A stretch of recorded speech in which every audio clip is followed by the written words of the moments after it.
Documentos que en su día causaron un gran consenso, ¿no? Internacional. Uno de ellos es la Carta de la Tierra y otro de ellos es la Declaración Universal de los Derechos Humanos. Básicamente el Frente Cívico es eso, y es demandar el que pues, todas las personas tengan derecho a un trabajo, derecho a alimentarse, derecho a una educación, una sanidad, unos servicios públicos elementales y poco más, y una vivienda, por supuesto. Entonces, estas cosas que parecen más que razonables hoy en día, nos da la sensación, y la verdad es que queremos hacer patente, que estamos teniendo más que problemas para poderlas conseguir.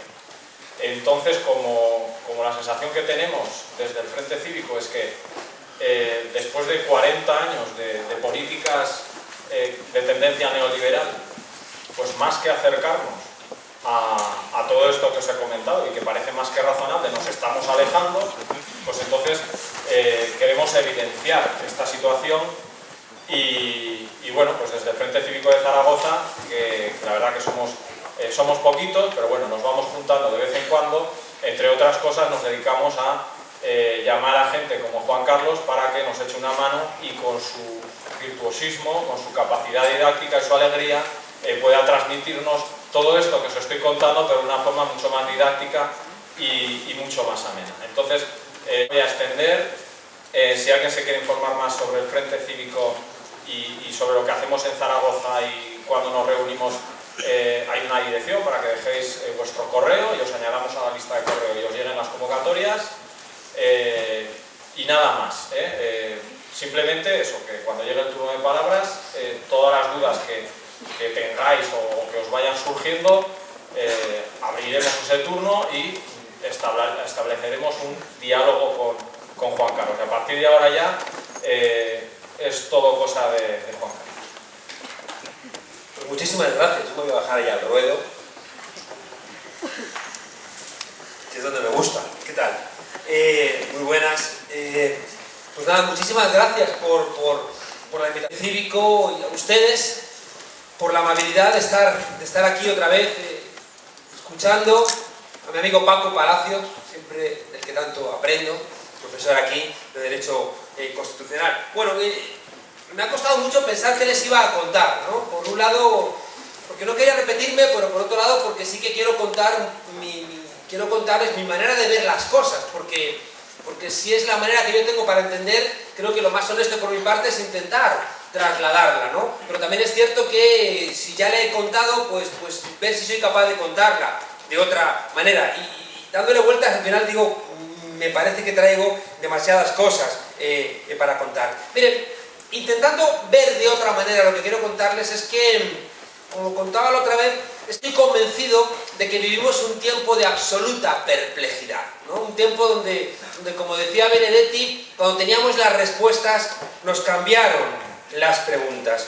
Y es aquí una lista de cosas que todos ustedes conocen y que reclaman, fíjense ustedes, una manera diferente para entenderla. Son cosas supuestamente novedosas que no podemos entender con las armas melladas de los análisis antiguos. Y que cuando uno se empeña en intentar entender las cosas nuevas con las gafas viejas, uno al final se queda, ya digo, perplejo, se queda como les contaba, como el ciempiés que cuando le preguntó el sapo cuál era la primera patita con la que avanzaba, se quedó varado porque no era capaz de entender cuál era el procedimiento de caminar.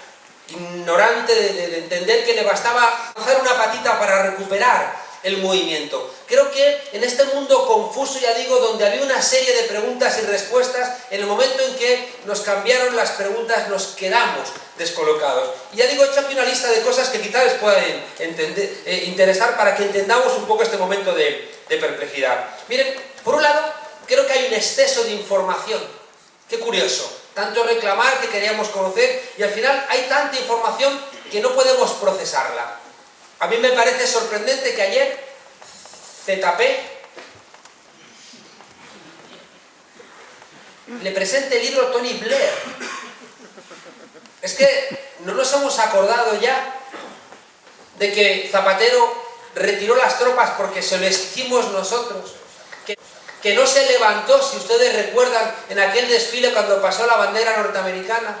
Es que no nos acordamos que Tony Blair es uno de los 3 de la foto de las Azores, junto a Aznar y George Bush y el anfitrión que era Durão Barroso. Y resulta que ese tipo, que fue el que de alguna manera señaló el elemento radical de oposición a lo que había existido de Zapatero, lleva unos años después a que le presente su libro, Tony Blair.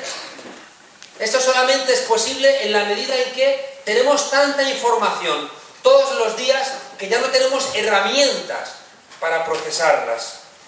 En los cambios hemos pasado de las pandillas, del tiempo en la calle, de los partidos de fútbol, a la PlayStation y a los juegos de rol. ¿Va a tener eso algún tipo de significado? Hemos pasado de un tiempo en donde ser mileurista era un insulto, a donde ser mileurista es casi un sueño. Hemos pasado de un tiempo en donde hacíamos crucigramas, ahora a hacer sudokus. Y tengo la sensación de que la diferencia entre un crucigrama y un sudoku es que con el crucigrama igual aprendías palabras. Y con el sudoku lo que te haces es más líos. Hemos cambiado, fíjense ustedes, la libertad de decidir. La libertad de decidir la hemos cambiado por... pero la libertad de decidir por la libertad de no decidir. Y pensamos que cuando no tomamos decisiones estamos siendo igualmente libres. Y hemos comprado esa mentira que nos conduce a la inactividad. Hemos asumido que todo lo que fracasa en la práctica tiene una segunda oportunidad como espectáculo, como decía Guy Debord y los situacionistas en los años 60. Y de repente, cosas que han fracasado en el mundo de lo real, vamos y los compramos en esa segunda oportunidad mediática. Fíjense que hemos pasado del riesgo a probar cosas nuevas, a ver en nuestras carteleras La Edad del Hielo 5, Rápido y Furioso 17, Shrek 14, Aterriza como puedas 23. Fíjese que, o también, ahora que está de moda, ver series que ya nunca se acaban. Que hemos pensado que las series de televisión estaban muy bien, pero es que ya nos vuelven a engañar. Y es que las series ya nunca acaban. Y las series que ya nunca acaban dejan de ser un producto que te está contando algo, deja de ser un autor que te quiere trasladar una idea y se convierte en puro entretenimiento otra vez. Otra vez, echarte horas y horas y horas enfrente de la televisión, no para que obtengas ningún tipo de mensaje, sino para que estés simplemente entretenido. Hemos pasado de tener fútbol los domingos a tener fútbol todos los santos días. Hasta el punto de que cuando uno escucha la radio por la mañana, ya tiene su espacito también del fútbol. Porque parece no, es una realidad terrible de que los anunciantes no pagan los programas de informativos si no hay deportes, porque hacen la lectura de que si no hay deportes no nos interesa, y por tanto baja la audiencia, y al bajar la audiencia pues deja de ser un negocio. Por tanto, ya digo, de fútbol los domingos a fútbol every days.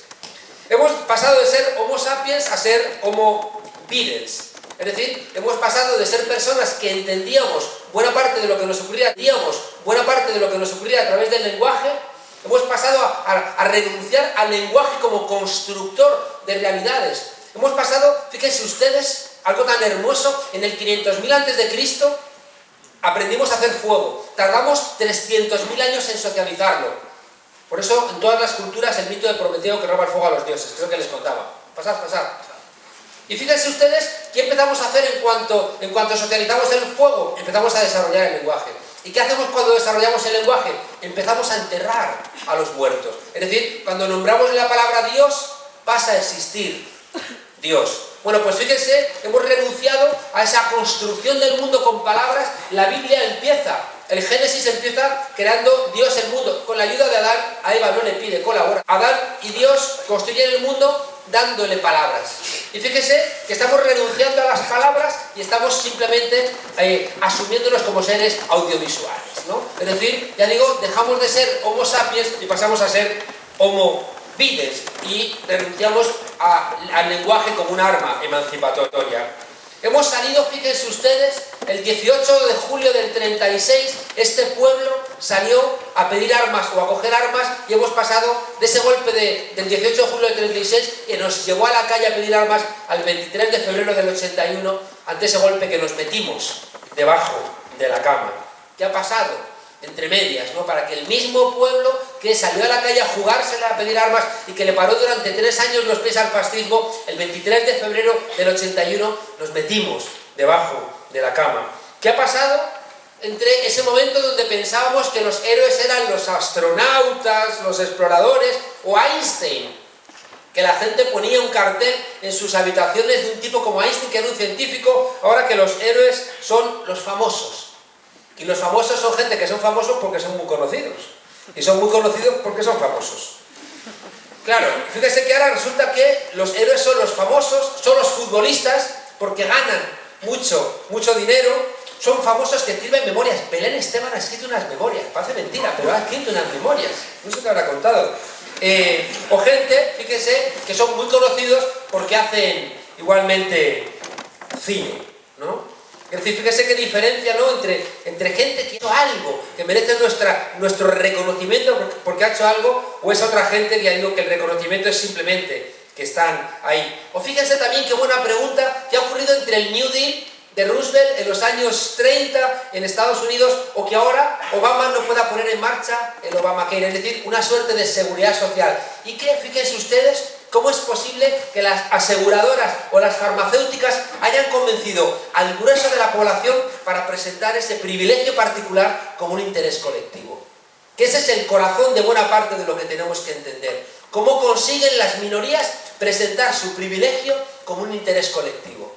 En el caso de Estados Unidos, las aseguradoras que no quieren que haya seguridad social, o las farmacéuticas que tampoco lo quieren para poder seguir vendiendo o sus seguros o sus medicinas más caras, argumentan: cuidado porque los gorrones se van a servir de esa seguridad social, vamos a estar financiando a los caraduras. Y el segundo gran argumento que siempre utilizan: cuidado, porque un gobierno que pueda gestionar la seguridad social es un big government, es un gran gobierno que al final se llama comunismo, ¿no? Y al final la gente tan cretina, no porque sean de Creta, ¿no?, sino tan cretina, tan tontos, resulta que interiorizan ese argumento, que construyen las minorías para que las minorías tiren piedras sobre su tejado. Miren, al final tengo la sensación que hemos cometido el viaje inverso de Matrix, ¿no? Recuerdan ustedes que Neo, en un momento determinado, les sospecha y por tanto decide probar si sus sospechas son ciertas o no son ciertas.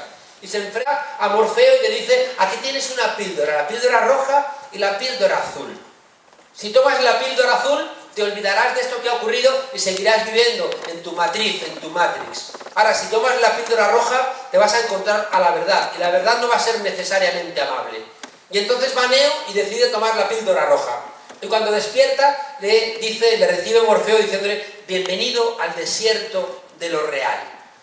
Ahora ya eres una persona, ahora ya eres un adulto, ahora ya no vives en mentiras, pero cuidado que esto ahora va a doler. Y por eso, fíjense, parece que este siglo XX, donde habíamos escogido la píldora roja, ahora estamos haciendo como ese otro personaje de Matrix, que es Cifra, que decide regresar y vender los secretos al señor Smith, y que de repente dice: quiero otra vez la píldora azul.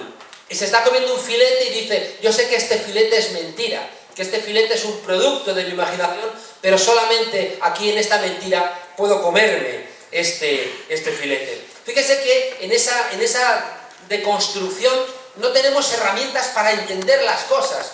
Estos días venía comentando, claro, la diferencia, no sé si el otro día había pasado cuando estuve aquí, la diferencia entre David Fernández, que en sede parlamentaria le enseña una sandalia, ¿no?, al gángster Rato, ¿no? Y de repente todos los medios de comunicación lo atacaron poco menos que si fuera un terrorista, ¿no? Y el diario El País hizo un editorial furibundo, diciendo que estaba ninguneando la dignidad parlamentaria y que estaba poco menos, ya digo, que mancillando la honra parlamentaria. Y uno no dejaba de acordarse de la diputada Andrea Fabra diciendo en sede parlamentaria a 6 millones de parados que se jodan.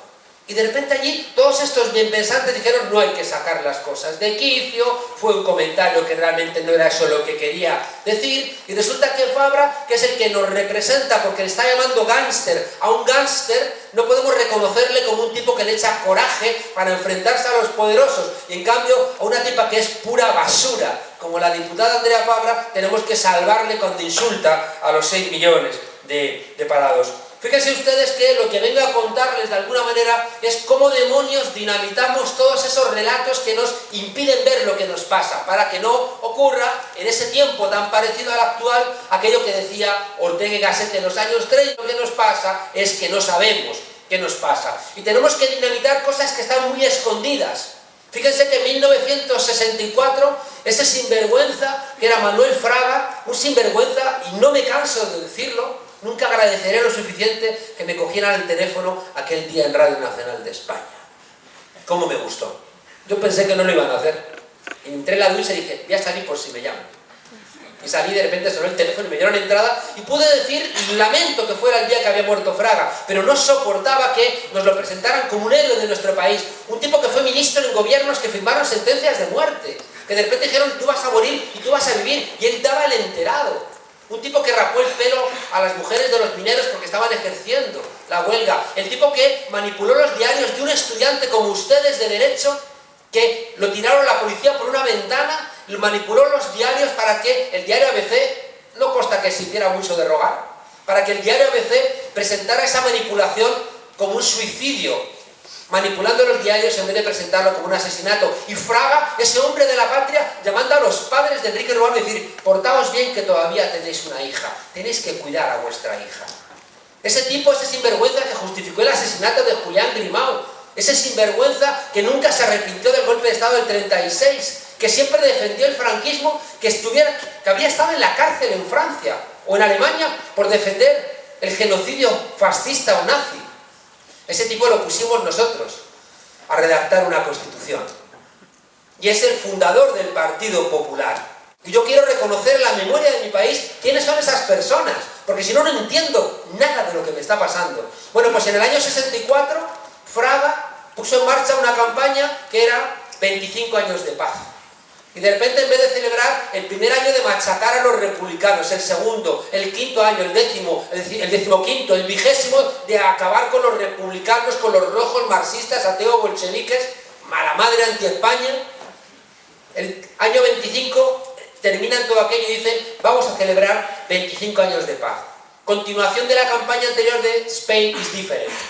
Y fíjense que estos 25 años de paz todo es buena onda, tenemos que olvidarnos de los viejos tiempos, lo que pasó en el 36 ya está olvidado, y uno decía, sinvergüenza, un año antes has asesinado a Julián Grimau, un año antes has montado el Tribunal de Orden Público para perseguir delitos políticos, te has cargado también a dos anarquistas, ¿no? A Delgado y a otro más, ese año anterior. Es decir, ¿pero qué me estás diciendo? ¿Cómo que estás ocultándome la realidad y estás diciendo a la gente 25 años de paz? Y fíjense, de esos 25 años de paz se va a empezar a plantear, olvidemos el pasado. La culpa fue de todos. Estábamos locos. Y como estábamos locos ya, olvidémonos. Y fíjense que con ese discurso, de repente no tenemos herramientas para entender el pasado. Y ahora resulta que, fíjense ustedes, en un momento concreto donde está cambiando el contrato social de las españolas y de los españoles. En un momento en donde hay cosas que, aunque mejorase la economía, no se van a solventar. No van a bajar los millones de parados, no van a recibir ningún tipo de resarcimiento por todo este sufrimiento. La gente que se ha ido de España va a quedarse mucho tiempo fuera de España. La privatización de los servicios públicos va a permanecer privatizada. Y de repente dice Rajoy, gracias por estos tiempos duros, pero ya tranquilos, porque ahora va a venir una mejora económica. Y de repente la gente tiene que alegrarse porque va a venir una mejora económica que seguramente no nos va a tocar a nosotros.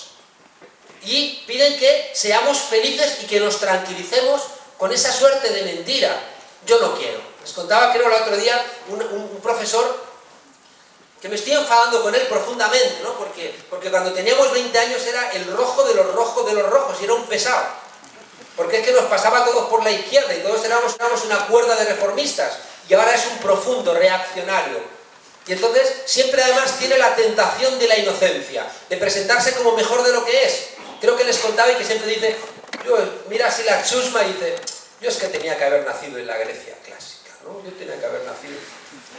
Un día me enfadé y dije, pero idiota, tú naces en la Grecia clásica y te toca esclavo. O sea, claro, porque el tipo estaba convencido que iba a ser Platón, no iba a ser Aristóteles, que no idiota, que te va a tocar esclavo, ¿no? Entonces le digo, esas mentiras donde uno reconstruye elementos que al final evitan posicionamientos particulares. Bueno, ¿cómo demonios enfrentamos todo este relato que les decía, que es algo que les empecé a contar el otro día. Mire, uno de los elementos que tenemos que entender es que todo se está moviendo. Hay un filósofo, sociólogo, politólogo, Zygmunt Bauman, que habla de que vivimos en un mundo líquido, un mundo donde todo se desvanece, donde ya nada es permanente. Otro sociólogo, Richard Sennett, ha explicado la corrosión del carácter, es decir, cómo lo que nos ocurre ya no es permanente, donde ya no hay cosas que realmente nos impriman carácter, como un rasgo de nuestra personalidad que está ahí para quedarse, ¿no? ¿Por qué? Sobre todo porque el mundo del trabajo era el que nos daba ese rasgo permanente. En cambio ahora vivimos en una profunda mudanza. ¿Y saben cuál es el efecto? Cuando uno vive en una mudanza, pero pasen si quieren ahí, si no tengan problema, pasen, no estén ahí en la puerta, que se van a resfriar. Pasen, sin problema, de verdad. Estamos en familia ya, si ya nos conocemos. Por favor. Mis alumnos ya pasan y me dan collejas, ya no hay... Bueno, fíjense, les decía que vivimos en una permanente mudanza. Y como vivimos en mudanza, tenemos la sensación de ser realquilados. Y es curioso porque cuando uno vive realquilado no quiere cambiar ni las cortinas. Fíjense que esa permanente sensación de que todo es fugaz. Les contaba que ando yo preocupado por la tesis 11 sobre Feuerbach. Esa tesis tan repetida de Marx, que está en el frontispicio de la Humboldt Universität, allí en Berlín, que dice: los filósofos han interpretado de manera diferente el mundo. De lo que se trata es de transformarlo. Una tesis marxista constantemente repetida. Los filósofos han interpretado el mundo de manera diferente. De lo que se trata, de lo que estamos aquí discutiendo, es de transformarla. Bueno, pues yo soy de la opinión de que no. De que es verdad que, por supuesto que hay que seguir transformando el mundo, pero estoy convencido de que estamos en un momento histórico en donde hay que volver a interpretar el mundo. Donde necesitamos volver a pensar lo que nos pasa. Donde tenemos que acertar con un buen análisis de lo que ocurre. Porque si no estamos condenados, ya digo, a no entender nada. ¿Saben por qué? Porque se lo digo con absoluta rotundidad. Creo que estamos en un punto de bifurcación. Creo que estamos en un parteaguas histórico. Les contaba que la palabra crisis hace referencia al campo de la medicina. El momento en donde un cuerpo enfermo o sana o muere. La noche crítica es la noche donde te recuperas o donde falleces. El momento crítico, les decía que en ese tiempo tan inquietantemente parecido al actual, que eran los años 30, Gramsci, dirigente comunista, en un tiempo donde los dirigentes de la izquierda también eran gente que pensaba, Gramsci en ese momento dijo que los tiempos de crisis eran tiempos en donde lo viejo no terminaba de marcharse y lo nuevo no terminaba de llegar. Y esos momentos eran donde surgían los monstruos. La segunda parte es esencial de la frase de Gramsci. ¿Por qué? Porque fíjense, si hay cosas que ya no valen, pues hay gente que va a seguir insistiendo en ellas, van a convertirla en un monstruo. Fíjense que la crisis tiene mucho que ver con esto que llamamos el austericidio. Y es curioso que, como estamos en esa confusión, desde los sectores financieros internacionales, pero ¿cuál es la propuesta que nos están dando? Más de la misma medicina. Más de la misma medicina. Hasta que el enfermo termina por fallecer. Fíjense que, ya digo, uno de los riesgos, de los monstruos que tenemos, es la gente que no se da cuenta de que hay cosas que ya no funcionan. Y en cambio se va a aferrar a ellas. Es lo que está detrás de las sectas. Es lo que está detrás también de los nacionalismos. De cualquier nacionalismo. El nacionalismo español, el nacionalismo vasco, el nacionalismo catalán, el quebecuá o el iraní, me da igual. Cualquier nacionalismo es un reforzamiento del identitario porque tienes la sensación como inhumancia de que vas a perder el futuro y por tanto casi que vas a preferir inmolarte antes de que los romanos te quiten tus dioses. Fíjense que la conclusión de todo esto, que era como creo que empezaba hace unas semanas, les dije que la conclusión de toda esta confusión nos muestra un panorama muy terrible, y es que los canallas están envalentonados y la gente decente está perpleja. Todos los días tenemos nuevos datos. Resulta que a Fabra, este personaje siniestro de las gafas oscuras, al final le caen 4 años, pero le caen 4 años como Al Capone. Es decir, no le caen 4 años por los delitos que sabemos que cometía. A este señor que le ha tocado la lotería no sé cuántas veces. Este señor responsable del aeropuerto sin aviones de Castellón. El otro día decía alguien que no sabía si era una noticia, ¿verdad? O era de coña. Decía, Fabra será condenado a una cárcel sin presos. Como era el aeropuerto sin aviones, pues le va a tocar...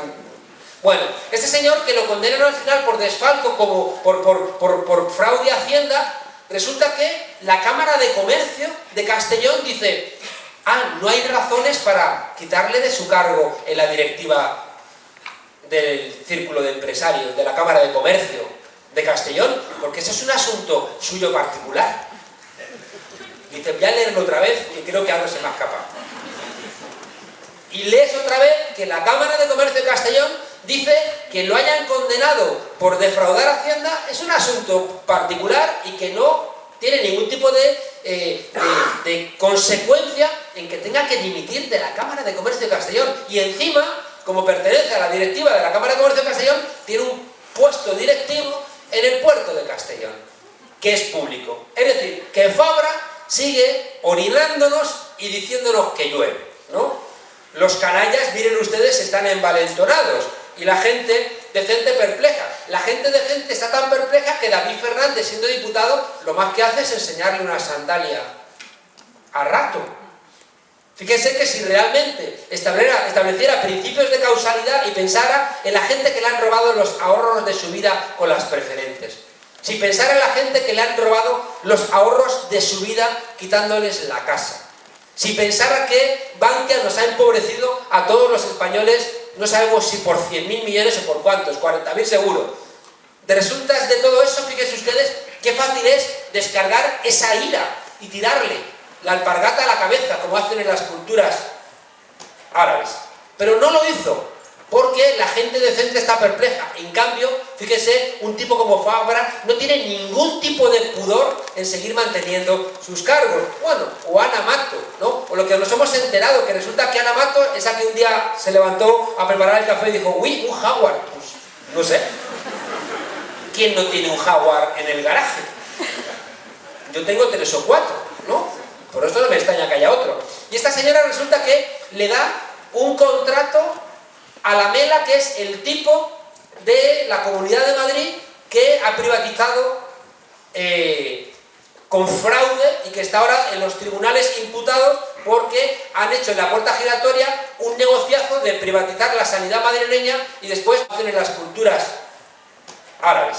Pero no lo hizo, porque la gente decente está perpleja. En cambio, fíjese, un tipo como Fabra no tiene ningún tipo de pudor en seguir manteniendo sus cargos. Bueno, o Ana Mato, ¿no? O lo que nos hemos enterado, que resulta que Ana Mato, esa que un día se levantó a preparar el café y dijo, uy, un jaguar. Pues, no sé. ¿Quién no tiene un jaguar en el garaje? Yo tengo 3 o 4, ¿no? Por eso no me extraña que haya otro. Y esta señora resulta que le da un contrato a la Mela, que es el tipo de la Comunidad de Madrid que ha privatizado con fraude y que está ahora en los tribunales imputados porque han hecho en la puerta giratoria un negociazo de privatizar la sanidad madrileña y después montar empresas, sin tener ni idea de eso, montar empresas para satisfacer las necesidades de las empresas que han privatizado. O sea, que han hecho todo un business a imagen y semejanza de sus necesidades. Están imputados y va Ana Mato y le dice, toma, te voy a dar el contrato para ti para que me privatices los hospitales de Ceuta y de Melilla. Y sale el tipo hoy y nos manda una carta diciéndonos que va a presentarse, dice textualmente, a todos los convenios que le resulten satisfactorios económicamente para su empresa. Vaya si no están los canallas envalentonados. Y ya hablamos en su día de Ana Botella con su Relaxing Cup of Limpieza en Madrid y las Olimpiadas, y que un mes íbamos a ser la capital olímpica del mundo y al mes siguiente éramos la capital olímpica de la mierda, porque es que teníamos dinero para unos Juegos Olímpicos y luego no teníamos dinero para pagar la limpieza de Madrid. O lo último de ayer, o antes de ayer, Rafael Hernando diciendo a las víctimas del franquismo que solo se preocupan por sus abuelos o sus padres cuando hay dinero de por medio. Que diga alguien eso de la Asociación de Víctimas del Terrorismo de algún asesinado por ETA. Que vaya alguien y diga, es que a usted solamente le interesan las subvenciones, lo que hubiera ocurrido en este país. Y de repente este tipo, portavoz adjunto del PP, que es que no es cualquiera. El portavoz adjunto del PP va y nos dice que cuando nos preocupamos por dónde están enterrados esos hombres y mujeres que dieron la vida por defender la República y por pararle 3 años los pies al fascismo en nuestro país, por preguntar dónde están enterrados, resulta que al parecer estamos interesados solamente. Teníamos dinero para unos Juegos Olímpicos y luego no teníamos dinero para pagar la limpieza de Madrid. O lo último de ayer, o antes de ayer, Rafael Hernando diciendo a las víctimas del franquismo que solo se preocupan por sus abuelos o sus padres cuando hay dinero de por medio. Que diga alguien eso de la Asociación de Víctimas del Terrorismo de algún asesinado por ETA. Que vaya alguien y diga, es que a usted solamente le interesan las subvenciones, lo que hubiera ocurrido en este país. Y de repente este tipo, portavoz adjunto del PP, que es que no es cualquiera.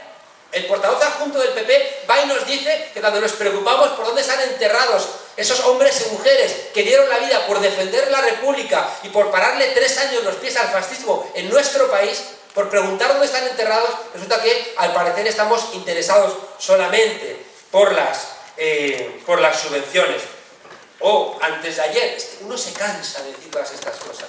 Uno dice, estoy cansado de hacer listados de impunidades, ¿no? El otro día una empresa sortea un puesto de trabajo en la cesta de Navidad.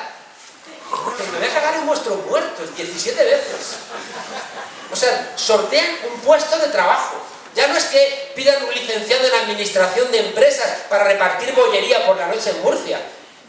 O ya no es que te pidan que te des de alta como autónoma, que abras 2 líneas de teléfono, que tengas plena disponibilidad todo el día y te van a pagar 400 euros. Ya no es que nos hagan ofertas laborales insultantes, sino que encima nos dicen, os voy a sortear un puestito de trabajo, imbéciles. Es que solamente falta que salga otra vez Rajoy a decir que va a sentar un parao en su mesa a la cena de Navidad, como se hacía durante el franquismo. Es que es lo que nos falta, fíjense ustedes, recuperar otra vez, ya digo, esa condición de caridad. Es que ya lo había dicho Rajoy, que el Estado social tenía que quedar solamente para la gente que necesitara la ayuda, que no pudiera solventar por sí misma sus problemas. Por eso les digo que estamos en un punto de inflexión, estamos en un parteaguas, estamos perdiendo el contrato social de posguerra, que se logró en 1945 en Europa porque la derecha fue derrotada y que aquí lo incorporamos en 1978 en la Constitución porque copiamos lo que era el espíritu constitucional de la Europa que había derrotado, ya digo, a los nazis. Eso es lo que estamos perdiendo ahora mismo y por eso estamos volviendo, fíjese, ya a estudiarnos un derecho, sino que si no te lo puedes financiar tú, vale, acude entonces a la caridad. A la caridad. Fíjese que desaparece del sentido común la idea de que hay derechos, de que tenemos derechos. Bueno, adelante, está usted en su casa. La universidad pública todavía es de todos. ¿Sabemos cuánto? Bien, voy a entrar en materia, que no he empezado.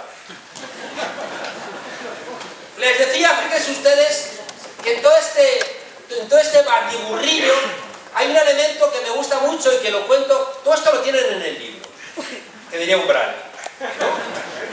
Todo lo que ustedes... En el libro. No está bien mucho, ¿no? Hay más. ¿Hay más? Vale. Porque hay cosas que no voy a contar para generar así como... ¿Cómo será eso? Cuando vayan corriendo por el libro. Bueno, miren. Uno de los elementos centrales, que creo que sí que lo conté la otra vez, era que los marcadores de certeza han desaparecido, ya no funcionan.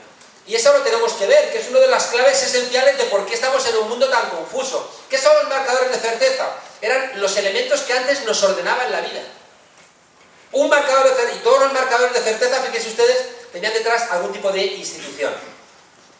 Para mí el marcador de certeza más importante que se nos ha quebrado es el del mundo del trabajo.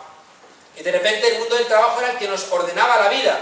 Y como siempre cuento con la película Full Monty, esos parados de larga duración, que hacen un striptease masculino porque ya no saben qué hacer. Bueno, y la metáfora me parecía excelente, porque cuando no tienes trabajo es que estás desnudo. Te falta tu manera de relacionarte con los demás y te sientes un parásito, ¿no? Fíjese que la quiebra del mundo del trabajo, ese hecho de que los trabajos no duren en Europa ya ni siquiera 2 años, ese hecho de que estemos constantemente cambiando de trabajo, de que la fábrica ya no sea el lugar de socialización, nos ha hecho perder uno de los elementos que nos enrumbaban en la vida. Segundo elemento importante, la muerte de Dios. La muerte de Dios, esa que decía Nietzsche, Dios ha muerto, aunque en el mayo del 68 alguien escribió Dios ha muerto Nietzsche, y alguien escribió debajo Nietzsche ha muerto, Dios. La muerte de Dios no implica que Dios haya cogido con este frío una gripe terrible y haya muerto entre estertores allá en la galaxia de Andrómeda. La muerte de Dios es que Dios ya no lo necesitamos para las explicaciones sociales. Es decir, que saben ustedes que para hacerte santo necesitas probar 3 milagros. Claro, y uno compara los milagros que están últimamente probando con un capítulo del Dr. House y dices, pues, me parece mal listo el Dr. House, ¿no? Claro, porque si de repente para hacer santo dices, te reconocen que le has quitado a alguien unas piedras en el riñón. Venga, que es usted diurético, ¿no? Un santo diurético. Pues no parece mucho, ¿no? O que la Madre Maravilla, cuando falleció, olía a nardos la habitación, ¿no? Y ese pedido que me imagino a otra monja ahí con un ambipulse. Bueno, la muerte de Dios implica, fíjense ustedes, que Dios ya no está en las explicaciones sociales, ¿no? Y por tanto Dios, que era el que nos ordenaba en buena medida el mundo, ya no está ahí para ordenarlo. Fíjense que el mundo del trabajo no se ha ido y Dios tampoco se ha ido, ¿no? Fíjese, por eso les decía que las cosas no se han terminado de marchar, pero tampoco valen del todo. El mundo de la familia también es algo líquido, es algo que ya no dura permanentemente. Ya hay más divorcios en España que casamientos. El mundo de las ideologías, se cae la Unión Soviética en el año 91. ¿Qué demonios significa hoy ser de izquierdas o ser de derechas? Es decir, a menudo no tenemos ya herramientas para entender bien qué significa eso, y tenemos que recurrir a cosas que no tienen la misma fortaleza académica como los de arriba o los de abajo. Pero es que lo de izquierdas y lo de derechas ya no termina de servirnos. Les decía también, fíjense ustedes, que no deja de ser curioso. El otro día presentábamos un libro en la FNAC y da como tristeza, porque la FNAC en la cuarta planta tenía prácticamente toda un ala enterísima y larguísima de los libros de política, ensayo, historia, y se ha quedado en una cosa súper pequeñita, y en su lugar que han puesto, por lo que la gente reclama, libros de autoayuda, ¿no? Libros de autoayuda. Es decir, fíjense ustedes que conforme desaparecen las explicaciones colectivas, más estas de libros de autoayuda, es decir, solvénteselo usted mismo, ¿no? En vez de buscar elementos de explicación colectiva, uno tiene que buscar su problema personal. Fíjense que esto es muy importante para mí entenderlo, pero incluso en términos personales, delegamos demasiadas cosas. Esta mañana le contaba a los alumnos que, fíjese que le delegamos a la iglesia esa idea de dar las gracias antes de comer. Nos salimos de la institución religiosa y nos olvidamos de dar gracias por la comida. Qué bueno sería que diéramos gracias por la comida, pero no dar gracias ni a un Dios ni a Carrefour, ¿no? Sino que hiciéramos una reflexión que a lo mejor cuando estamos comiendo hemos matado animales, estamos comiendo y otras personas no están comiendo. Es decir, fíjese que el simple hecho de hacer una reflexión antes de comer sobre los orígenes de la comida nos haría ser más reflexivos con cómo nos alimentamos.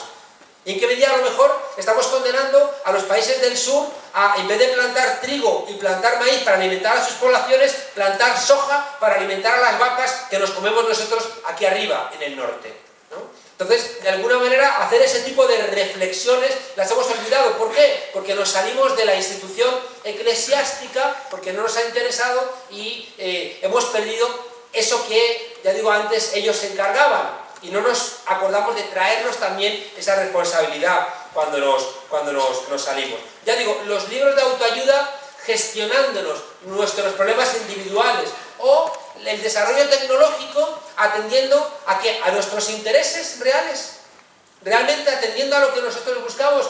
Quiero recordar que les contaba el otro día lo del oncólogo brasileño, que estaba súper enfadadísimo porque en vez de estudiar elementos de cáncer o estudiar elementos vinculados al Alzheimer sobre todo, él decía, ¿qué hacemos que no estudiamos el Alzheimer? Cuando las enfermedades cerebrales, neuronales, degenerativas son muy importantes. En cambio, dinero y más dinero en cirugía estética o en remedios contra la impotencia. Y el tipo decía, con sorna, que vamos a tener al final unos viejos con unas erecciones descomunales y unas viejas con unas tetas firmísimas, pero ninguno de los dos va a acordarse para qué, ¿no?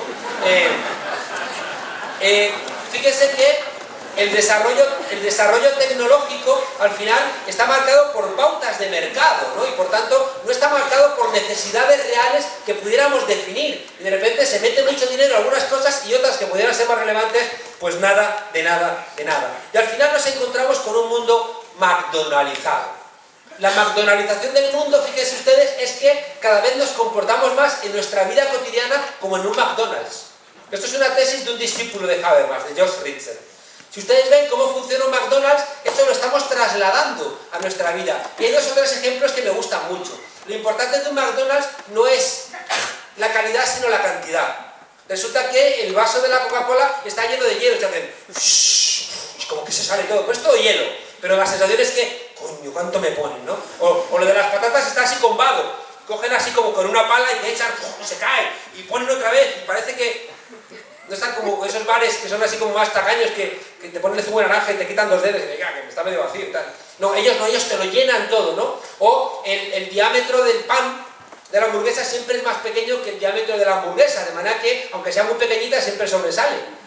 Y te quedas con la sensación de que cuánta hamburguesa me están dando, ¿no? Luego la hamburguesa es basura, ¿no? Es comida chatarra, pero lo importante del McDonald's es que te da mucho por muy poco, ¿no? Es muy barato y demás. Fíjense cómo vamos trasladando eso a muchos elementos. Es la universidad que más carreras ofrece. Oiga, ¿son buenas o no son buenas? No, pero ofrecemos muchas carreras y tal. Oiga, pero son una basura. No, pero muchas, muchas. Pues somos la compañía aérea que más viajes hace a no sé dónde. Oiga, pero se viaja cada vez peor, pero viajamos muchísimo, ¿no? Otro de los elementos del McDonald's, fíjense ustedes, es que nos autoadministramos las cosas. En el McDonald's vas tú, te sirves, te lo llevas, entregas la bandeja. Eso se convierte en otro elemento, fíjense, donde ya casi no hace falta ni que hables con nadie, todo está automatizado, todo está frío. O sea, recuerda, si se dan cuenta, a la película de Charles Chaplin, esa de Luces en la ciudad, donde tú estás solamente apretando los tornillos, las tuercas, ¿no? Y todo lo demás se mueve. Tú esto es que te mueves como un autómata, hay líneas en el suelo para que tú vayas. Las sillas del McDonald's están diseñadas para que a los 15 minutos te duela el culo. Claro. Y te levantes y te marchas. Cuando si ustedes alguno ha trabajado en un McDonald's, saben, no sé si era el punto 7 o el 8, te obliga a sonreír a los clientes. Es otro rasgo generalizado. No sé si les ha pasado a ustedes que han ido a un restaurante y dicen, hola, ¿qué quieres? Quiero que te quites esa sonrisa porque me acaba de dejar mi mujer por mi mejor amigo. Bueno, ¿y qué vas a beber? Digo, mira, estoy jodida, me han echado el trabajo. Es que si no sonrío me echan. Bueno, vale. Te obligan, fíjense ustedes, te obligan a poner parte de tu intimidad al servicio de tu empleabilidad. Te obligan a que seas guapo, seas simpático, sonríes, aunque maldita la gracia que tengas, ¿no? Pero, fíjese, están comprándote cosas de ese tipo. Bueno, eso es otro rasgo generalizado. Y un rasgo que me interesa mucho del McDonald's, que se generaliza en nuestras culturas, es que más vale lo malo conocido que lo bueno por conocer. Tú vas a un sitio y en vez de probar la comida de ese sitio, dices, vamos al McDonald's que lo conocemos. Oye, pero es una mierda. Bueno, pero la conocemos. Y fíjense que eso es lo que explica, creo que les contaba, por qué en las carteleras la gente va a ver La Edad del Hielo 4, Rápido y Furioso 8, Shrek 15, Aterriza como puedas 128, etc. Fíjense cómo la gente prefiere lo malo conocido a lo bueno por conocer. Y dense cuenta de una cosa, que esto es muy importante. ¿A quién le gustan los McDonald's? A los niños. Fíjense que cuando trasladamos el funcionamiento de los McDonald's a nuestra vida cotidiana, estamos infantilizándonos. Estamos infantilizándonos. El infante es infonis. El infante es el que no habla, el que no tiene voz. Y qué curioso que cuando no tienes voz, siempre tiene que haber un adulto que es el que va a hablar por ti, ¿no? Y por tanto, fíjense ustedes cómo me cansa la gente que va a ver estas películas absurdas y dices, ¿qué tal? Y te dice, unos efectos especiales espectaculares. Y dice, ¿y qué más? Unos efectos especiales, ¿no? Claro, y uno recuerda los dibujos animados, ¿no? Uno recuerda los dibujos animados, bienvenido. Uno recuerda los dibujos animados donde siempre hay explosiones y correcaminos que se caen y golpes y todo tipo. Es decir, son cuestiones infantiles, ¿no? Son cuestiones, ya digo, que no tienen mayor importancia. Déjenme decirles también, hace 3 semanas, les apunté algo de esto, pero quiero darle con ustedes otro par de vueltas, porque cada vez me tienen más preocupado, que son las películas de zombies. Ayer escribí un artículo muy enfadado, ¿no? Porque Ayer salió parte de algunas declaraciones del Madrid Arena, recuerdan, ¿no? Esa discoteca y demás. Yo estoy súper enfadado porque yo tengo una alumna, esta mañana en clase tengo una alumna que estuvo en el Madrid Arena, de las que podía haber muerto. Ella dijo que la sacaron medio aplastada, y mi reflexión era, ¿qué está haciendo la gente joven al respecto? Es decir, nos hicieron cómplices de asesinato, por el egoísmo de empresarios, por la codicia de políticos, por la cobardía de trabajadores, por la ignorancia y la estupidez de los propios jóvenes. Vale, han muerto 5. ¿Qué ocurre? En Madrid todos los días está la policía vaciando discotecas que tienen aumentado el aforo.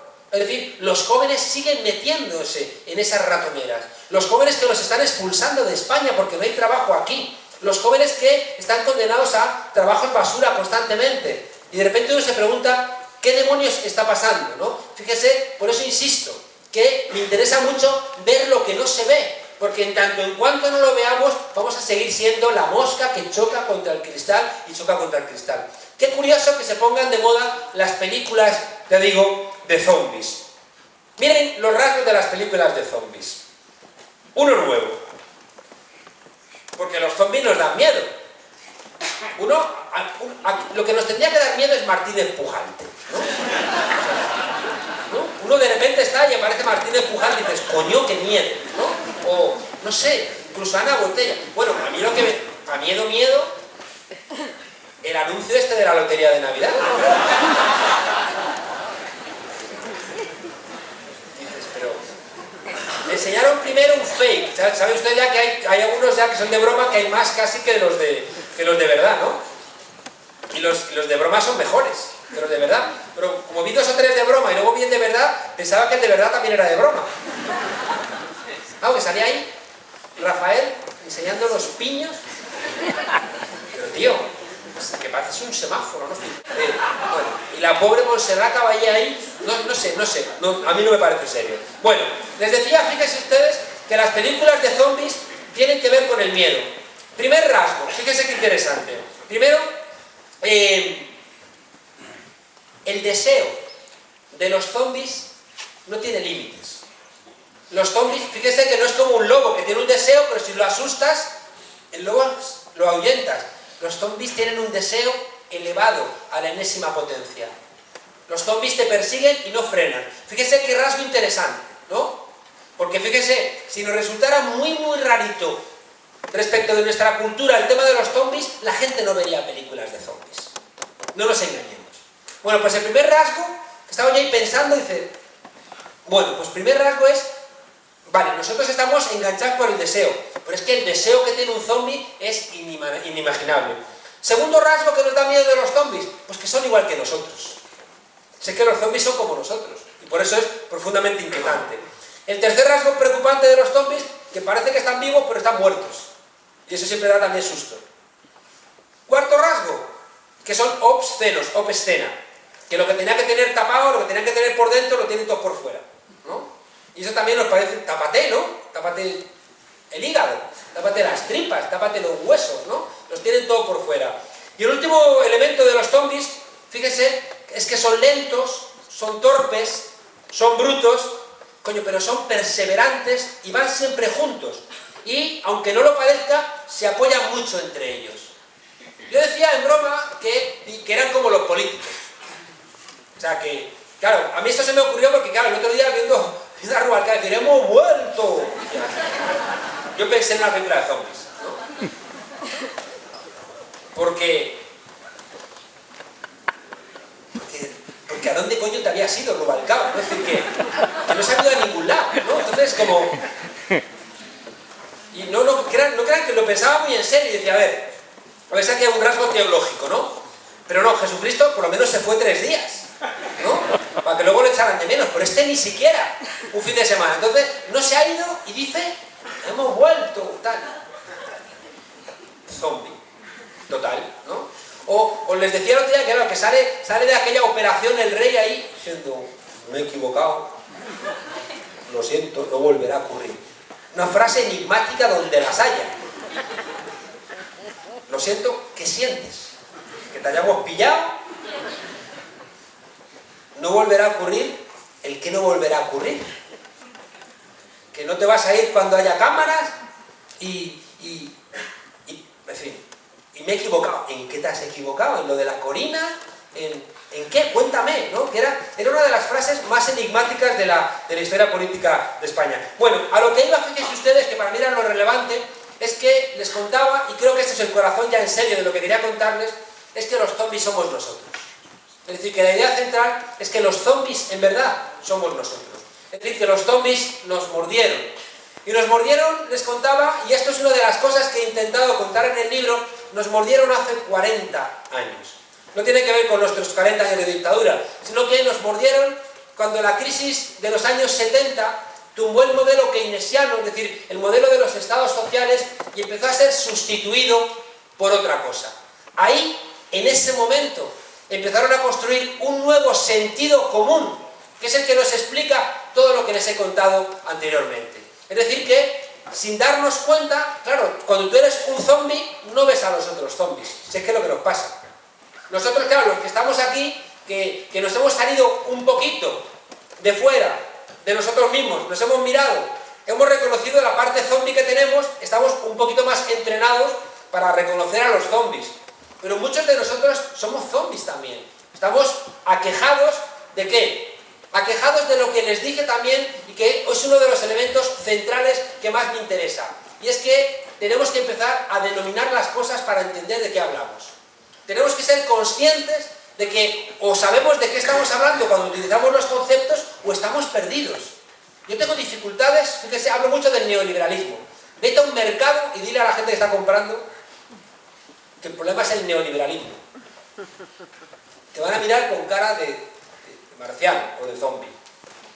Tenemos que hacer un esfuerzo, fíjense ustedes, de definir las cosas para entenderlas. ¿Qué es el neoliberalismo? El neoliberalismo es una manera de entender el mundo basado en dos elementos, que los tenemos todos muy dentro: el individualismo y la competitividad. El modelo neoliberal es el que sustituye al modelo del Estado social. Le repito, en el año 45 en Europa, la derecha, que se había hecho fascista, es derrotada.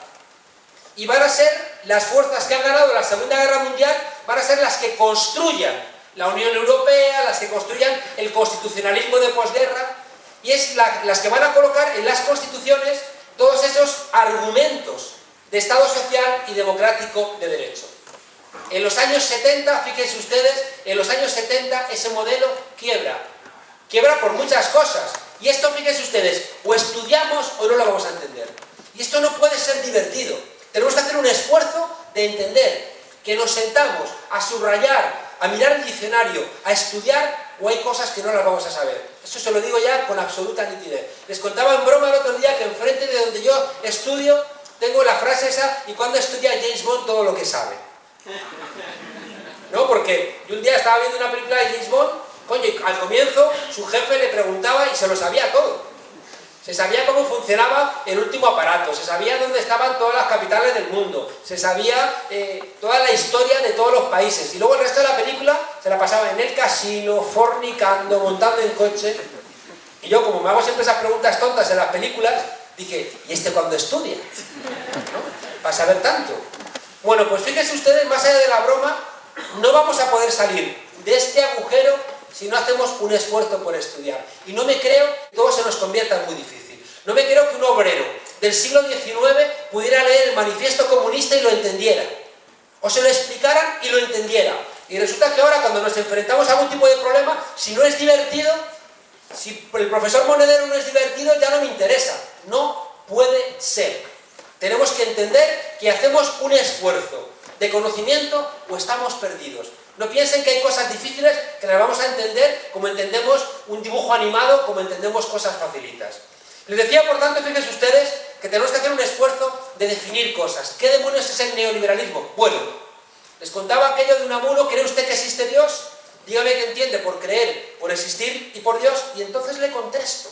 Claro, o hacemos un esfuerzo de definición o estamos perdidos, ¿no? Entonces, fíjense ustedes, yo les contaba que cuando me entrevistan me dicen, ¿usted qué es chavista? Yo digo, ¿qué es chavismo? Vamos a hablar de otra cosa entonces, ¿no? O, ¿usted qué es marxista? Y digo, ¿qué significa marxismo?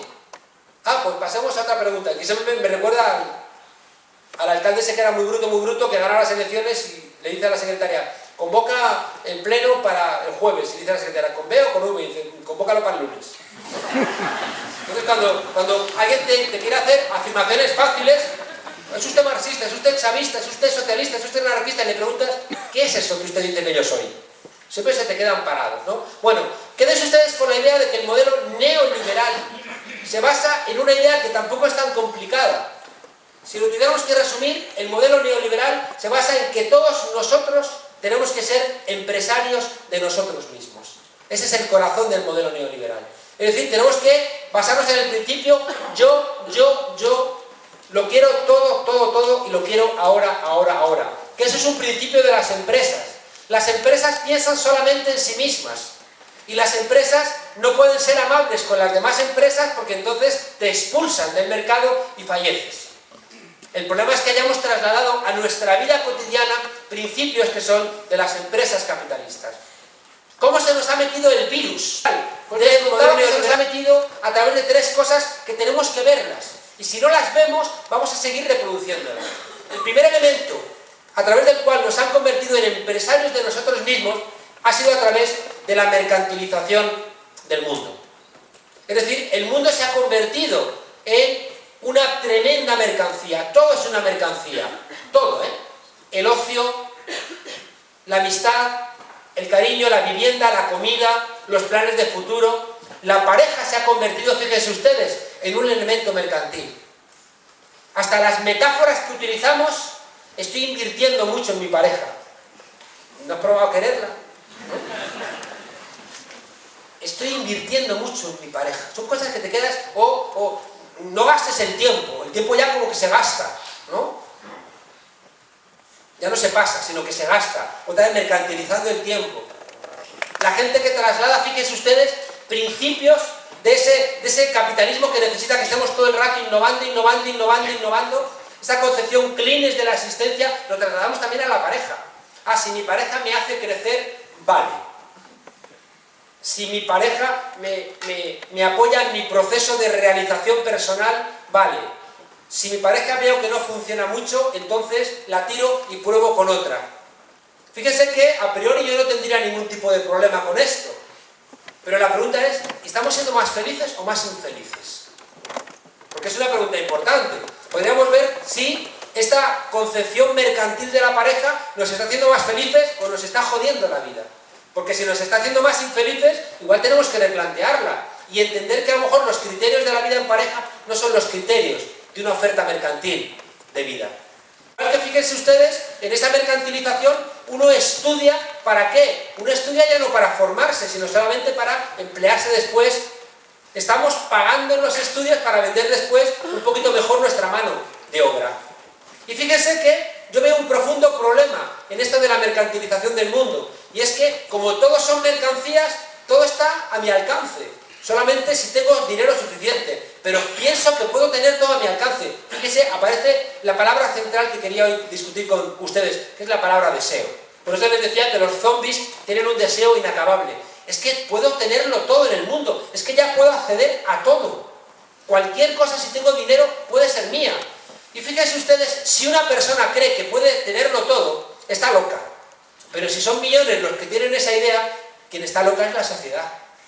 Es decir, fíjense ustedes que mercantilizar el mundo, convertirlo en cosas a las cuales yo puedo acceder solamente si tengo dinero, no si tengo capacidad, si soy simpático, si soy cariñoso, si estoy lleno de amor, no.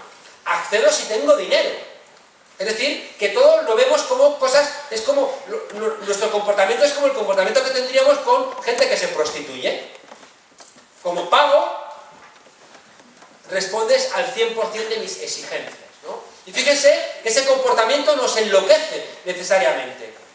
Fíjense que la frase de Jameson, que es más fácil imaginar el fin del mundo que el fin del capitalismo, tiene que ver con que tenemos dificultades para imaginar los elementos de nuestra vida cotidiana que no estén atravesados por la idea de la mercancía.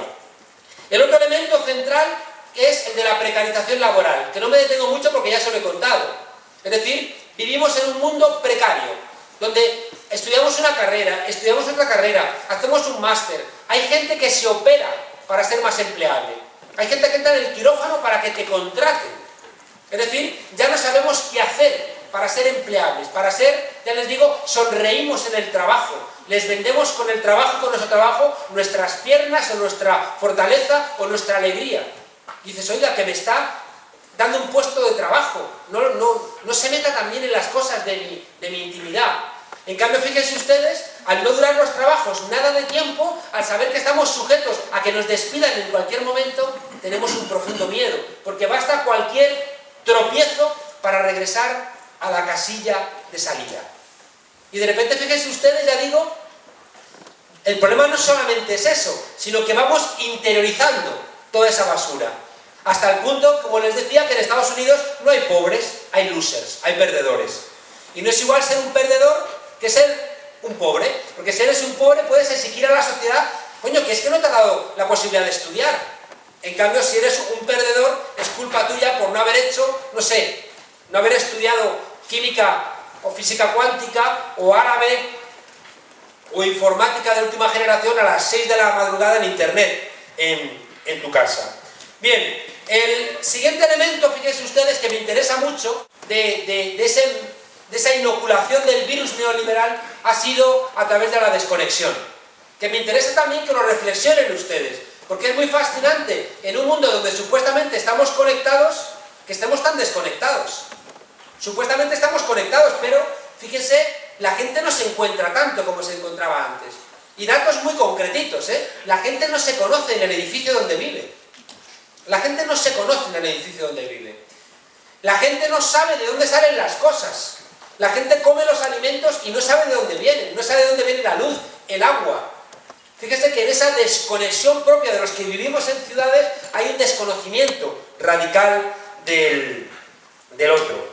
El último elemento de la desconexión, fíjense ustedes, a ver que me pierdo yo con mis notas, sí. La idea, fíjense, de todo esto es que tanto la mercantilización como la precarización como la desconexión han convertido la realidad en un sentido común. Y esto es una cosa que tenemos que entender. Un sentido común es lo que pensamos de inmediato frente a las cosas, que no nos chirrían las cosas. El otro día, ayer, se ha montado un escándalo porque en una universidad de Málaga ha salido un anuncio de prostitución dirigido a las estudiantes universitarias. No, de prostitución, no, perdón, de cine porno. Hay gente que se ha escandalizado. ¿Por qué? Fíjese que esto me recuerda mucho a mí al 15M. Es decir, yo soy clase media, no me trates como un proletario. Yo soy clase media, no me trates como un proletario. Que las putas son otras, no nosotros. Entonces, fíjese, en ese imaginario de que tú estudias en la universidad y te has liberado de determinadas cosas, de repente ahí queda clarísimo que no es verdad. Y eso que podía funcionar bajo manga, de repente, como son impunes y ya no tienen miedo a nada, te colocan el anuncio en universidades diciendo, ¿quieres pagarte los estudios? Pues hazte una película porno, amateur, que yo te voy a ayudar. Fíjese que ese sentido común, les invito por favor a que se den cuenta de que ese sentido común nos tiene atemorizados. Miedo a que nos coman como mercancías.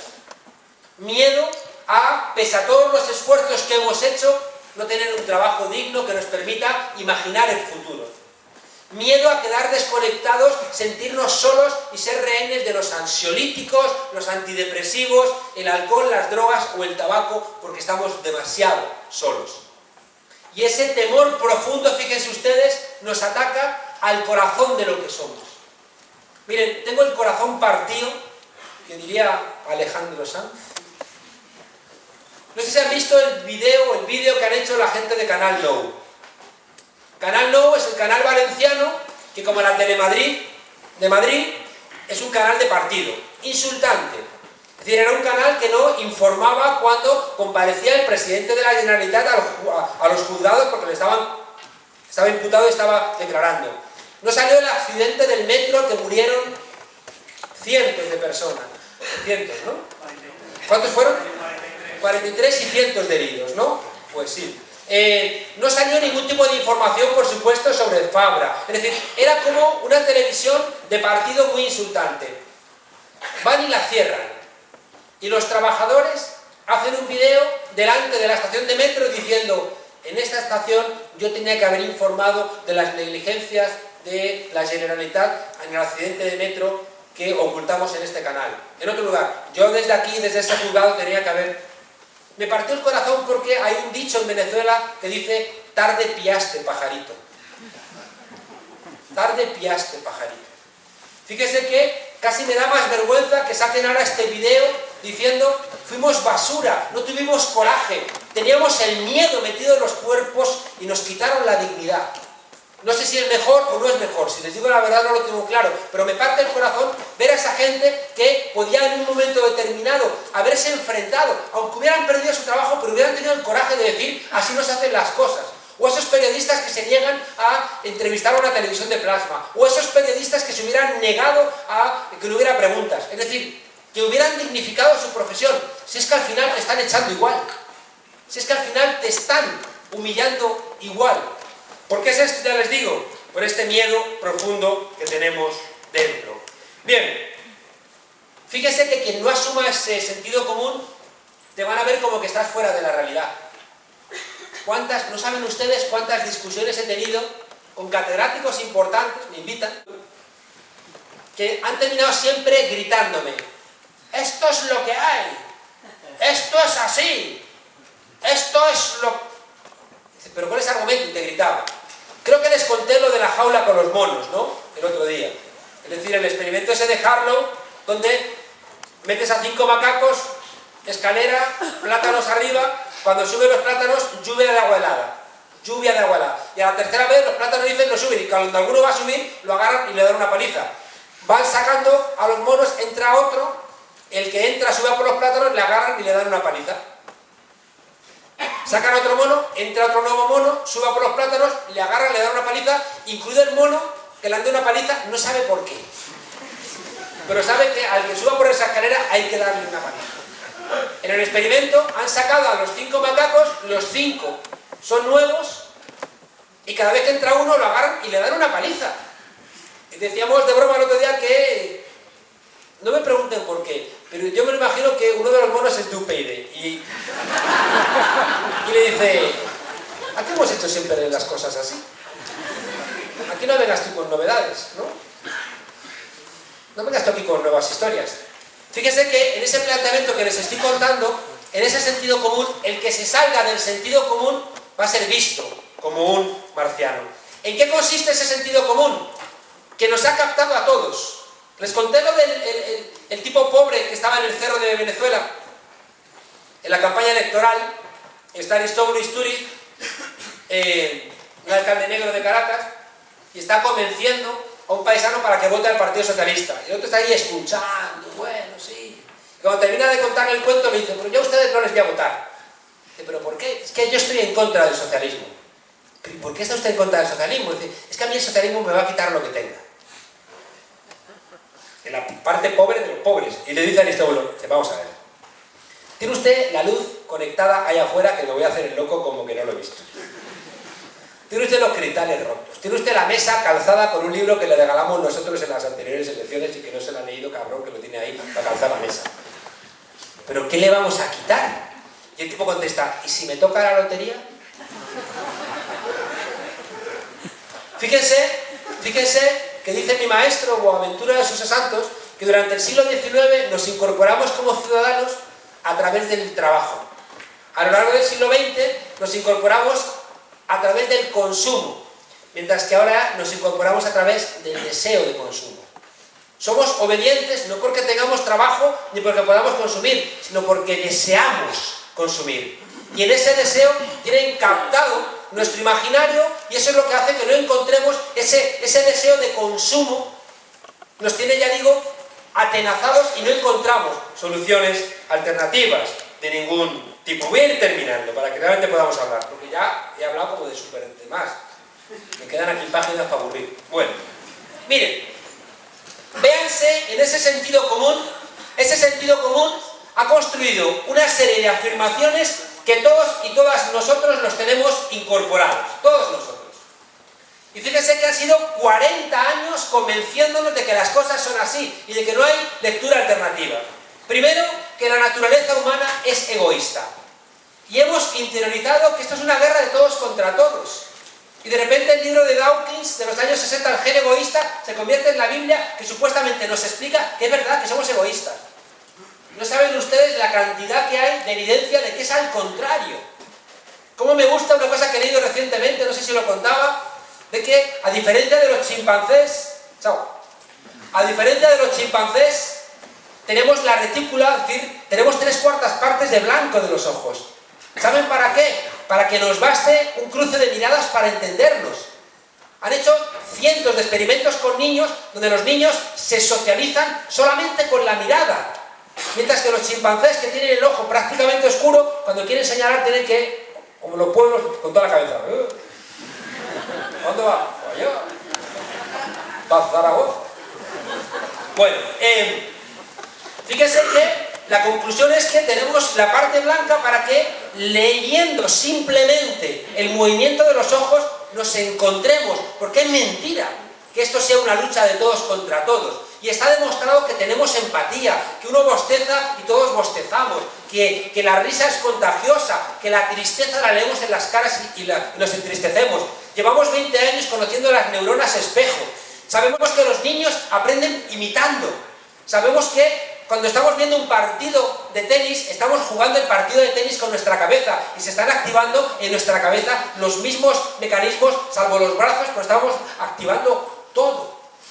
¿Saben por qué estamos estudiando esas cosas? Porque los publicistas lo están estudiando para vendernos mejor las cosas en la televisión. Claro, no se crean que lo estamos estudiando porque haya gente muy interesada en aprender estas cosas, sino porque están pagando plata porque quieren saber qué ocurre en nuestras cabezas cuando estamos viendo algo. Y de repente descubren que tenemos neuronas espejo, claro. Y resulta que nos han dicho durante 40 años que no, que la naturaleza humana es egoísta. Nos han dicho, fíjense ustedes, que lo privado funciona mejor que lo público. Y nos lo han dicho hasta la saciedad, hasta que hemos interiorizado que es bueno que haya menos funcionarios.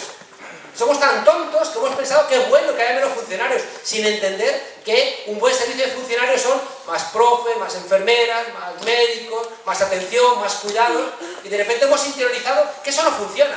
Y de repente hay gente que te argumenta, no vamos a privatizar. ¿Recuerdan? Intereses privados presentados como intereses públicos. Y te dicen, no, vamos a privatizar, ahora se dice externalizar.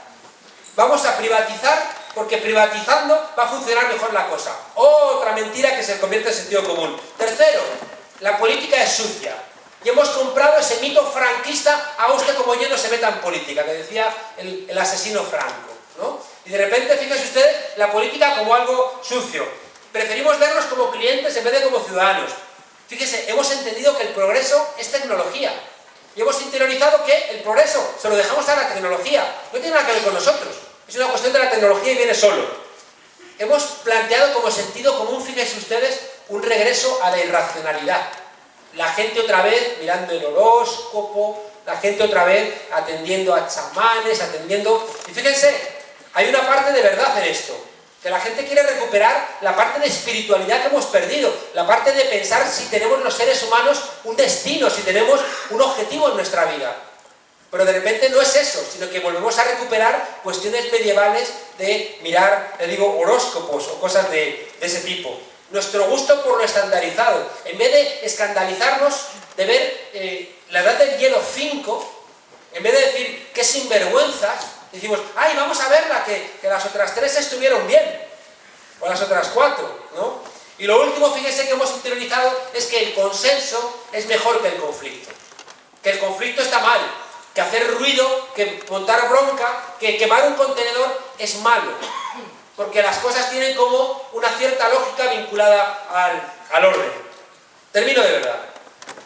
Fíjense que con este sentido común, no es extraño que 2 de las películas más taquilleras hayan sido Batman o James Bond. Qué curioso que el último Batman pelea contra el 15M. El último Batman pelea contra el Frente Cívico. Claro, contra Ocupa Wall Street. Pero así, ¿eh? Y el último James Bond, ¿contra quién pelea? Contra Julian Assange y los papeles de Wikileaks.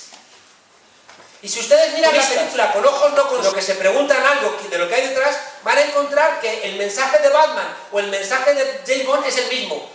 La ciudadanía no está preparada para conocer la verdad.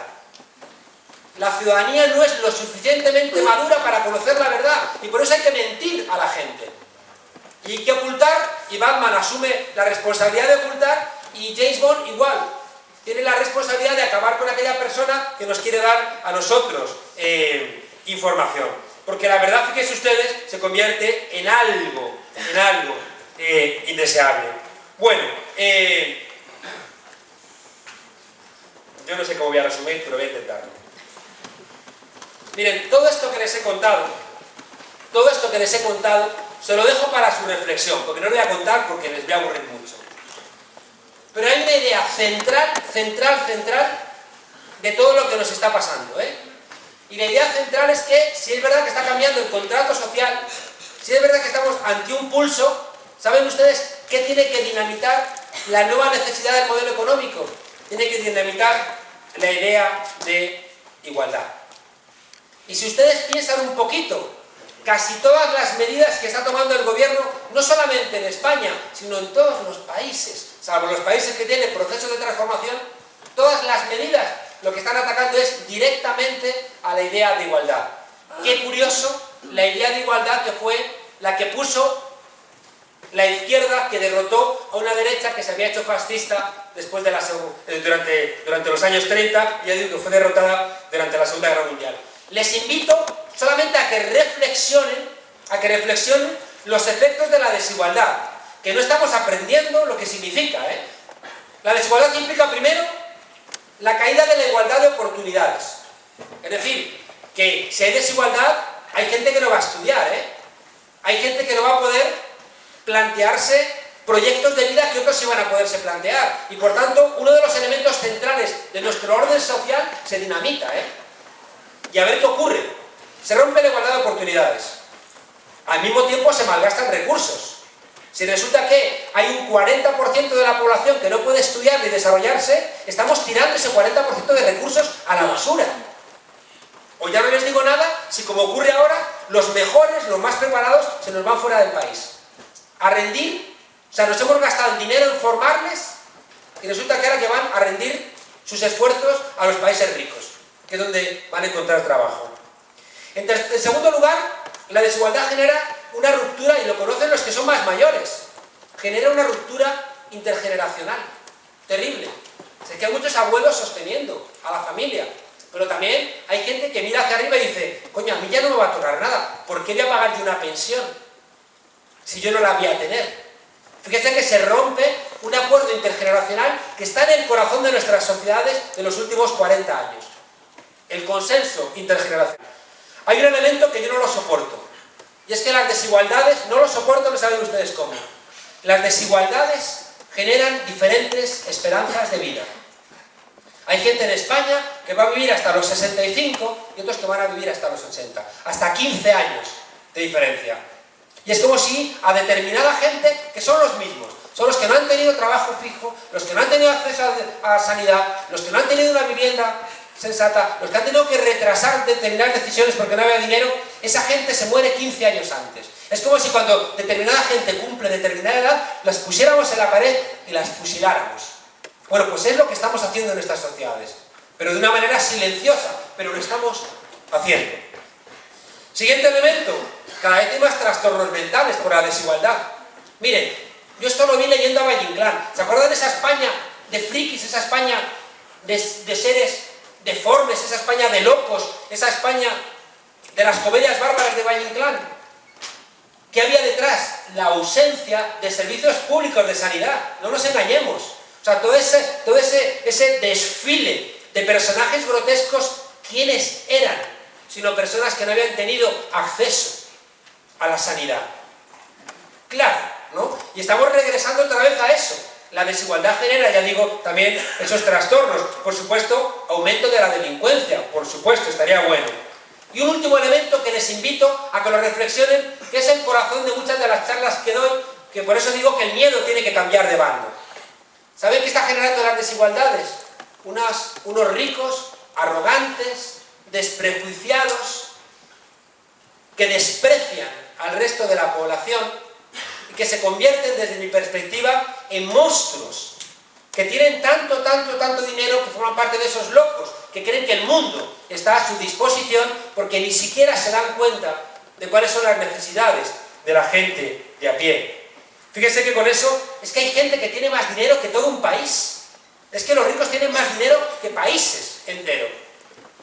El otro día leí una frase que me gustó mucho, la ha repetido alguien por ahí, es que estamos construyendo sociedades donde las clases trabajadoras no tienen trabajo, las clases medias no tienen medios y las clases altas no tienen clase. Se convierten, ya digo, en monstruos arrogantes terribles. ¿Saben un elemento que ha ayudado muchísimo a eso? Que nos han robado el diccionario. Uno de los elementos que yo analizo mucho en el libro es que nos han robado el diccionario. Cuando nosotros decimos, es que el deporte no puede ser gratis, dice el otro día una concejala descerebrada del Partido Popular de Madrid, es que el deporte no puede ser gratis, y dices, imbécil. La Constitución española exige a los poderes públicos garantizar el desarrollo del deporte para los españoles y las españolas. Y además, imbécil, no es gratis, porque lo estamos pagando con nuestros impuestos, no es gratis.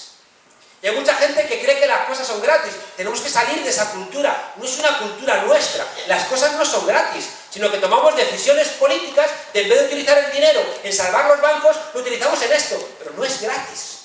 No es gratis. Fíjense ustedes que el otro día discutiendo con, aquí, o en Valladolid, discutiendo con sindicalistas, diciendo a los sindicalistas mercado de trabajo. Dices, pero ¿cómo coño mercado de trabajo? Si durante 100 años la izquierda ha estado peleando para sacar a los trabajadores de la condición mercantil. ¿Qué hacen los sindicatos hablando de mercado de trabajo? ¿Qué hacemos hablando de daños colaterales? Que no, que son muertos. Claro, tú hablas de daños colaterales y después te puedes sentar ZP con Tony Blair, porque no han muerto asesinados 600.000 iraquíes, sino que son daños colaterales. Y total, al fin y al cabo, daños colaterales, ¿qué más te da? No son guerras, son procesos de democratización. Fíjense que con las palabras nos han vaciado todo. Reflexionen en su propio lenguaje. Nos han vaciado la democracia. ¿Qué coño es la democracia? ¿Votar? ¿Cada 4 años? ¿Eso es la democracia? Eso no era en Grecia la democracia. Y ningún teórico va a decir que democracia es votar cada 4 años. No hay responsabilidad política. Miren, en el año 81, Mitterrand hizo políticas keynesianas de subir el salario mínimo, controlar las finanzas, y tuvo que deshacer esas medidas de un brote. ¿Saben por qué? Porque lo obligaron los mercados. Los mercados se pusieron de acuerdo y le impulsaron, hubo una devaluación del franco. Pero es que ZP nos han contado ayer que es que ya no son los mercados, sino que son los políticos los que trabajan para los mercados. Y que es la Merkel la que le dice, pide un rescate. Que al final dice que no, pero lo pidió, porque rescatamos a los bancos. Fíjense en la diferencia, ¿eh? Antes eran los mercados y ahora son los políticos. Y no nos indigna que sean los políticos. O dicen que nos han robado Repsol. Dices, oiga, pero es que un 18% de Repsol es español, el resto son gente privada. ¿Cómo que Repsol es nuestro? Bueno, en fin, no voy a aburrirles con esto. Y tampoco les voy a decir, ya acabo, ya acabo. Todo esto, fíjense ustedes, todo esto ya lo saben, no se lo voy a contar porque ya lo saben. Pero todo esto en España se agrava por la transición. No os lo voy a contar porque haría falta otra charla. Solamente les dejo la idea que les conté la otra vez. Lo mejor de Europa ha sido el antifascismo. El antifascismo es el que puso el Estado social y democrático de derecho en la Constitución italiana del 48, en la Constitución francesa del 46, en la Constitución alemana del 49. Fue el antifascismo. El antifascismo se celebra como días nacionales en Europa. Tienen placas las brigadas internacionales. Les hacen desfilar el Día Nacional. Mientras que aquí hacemos un monumento a las brigadas internacionales en la Complutense de Madrid y al día siguiente está mancillado. En España, ¿eso qué es lo mejor de Europa? El antifascismo. En España es una tribu urbana. Los antifascistas son una tribu urbana. Lo mejor de Europa. Por tanto, ahí está la diferencia de España. No tenemos las herramientas que ellos tienen para defender el Estado social y democrático de derecho, porque además no tenemos historia. Porque en la transición nos dijeron que teníamos que olvidar nuestra historia. ¿Cómo me emociona? No sé si lo contaba el otro día, el viejito que me cuenta que lo obligaron a cargar aviones con bombas en octubre del 34, en la base aérea Virgen del Camino, en León. Y el tipo dijo que se negó. Y vino un sargento y le dijo, o subes las bombas o te van a fusilar. súbelas, yo piloto y tiramos las bombas en un monte. Los dos soldados cargaron el avión, fueron y tiraron al monte. Y cuando regresaron los detuvieron. El sargento era un primo de Franco, el 17 de julio del 36 lo fusilaron. Y los otros dos soldaditos que estaban en Jaca, cuando gana el Frente Popular lo sacan. Y cuando estaban regresando desde Jaca a León, contaba el viejito emocionado que en todas las estaciones de tren paraba el tren y salía la gente a aplaudirles y abrazarles por no haber tirado bombas contra el pueblo. ¿Dónde está toda esa memoria hermosa de nuestro país? ¿Cómo vamos a reconstruir nuestra rabia hoy si no tenemos ejemplos como los de ese viejito? Si nos lo han robado, y los únicos que tienen una memoria recta, como siempre digo, es Dolores de Cospedal o Belloc, que me lo he encontrado en el tren. También tiene aspecto de zombie. Bueno, fíjense.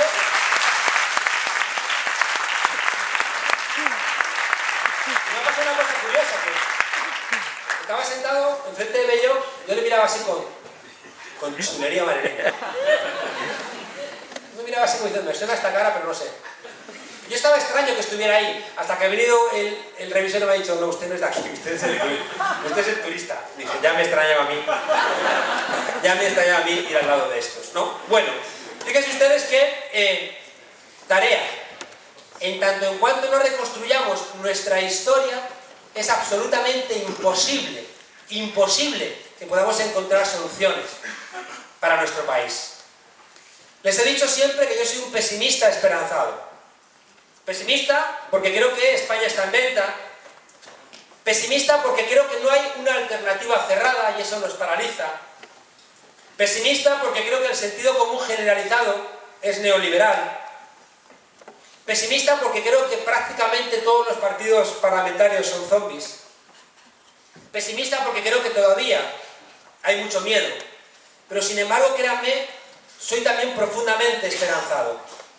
No les voy a decir todas las razones, porque es todo esto por las cuales soy esperanzado, porque entonces no hay charla y las preguntas van a salir. Pero déjenme contarles algo, leerles una cosita breve de por qué soy esperanzado. Ustedes conocen la canción de Chuck Berry, Johnny B. Good, una canción clásica del rock and roll. Pues yo he metido un capítulo en este libro que se llama Johnny B. Good. Y el capítulo dice lo siguiente: Johnny, be good. Sed buenos, sobre todo con vosotras mismas. Apagad la televisión, leed algo o leed más. Desconfiad de quienes os quieren entretenidos y no haciéndoos preguntas. Cuestionaos si no habrá gente aprovechándose de vuestra renuncia a la política. Mirad como enemigos a los que os quieren alienados con latigazos de falsa felicidad y con proyectos sin médula. Siempre habéis estado en los momentos brillantes de la historia. Dejad que se equivoquen los que os dan por perdidos.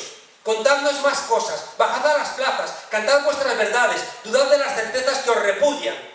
La gente decente sabe cosas que al principio cuesta entender. Insistid, sed el trueno después del relámpago. Y ojalá, como siempre digo, les haya ayudado un poquito también a ustedes a ser ese trueno después del relámpago. Gracias.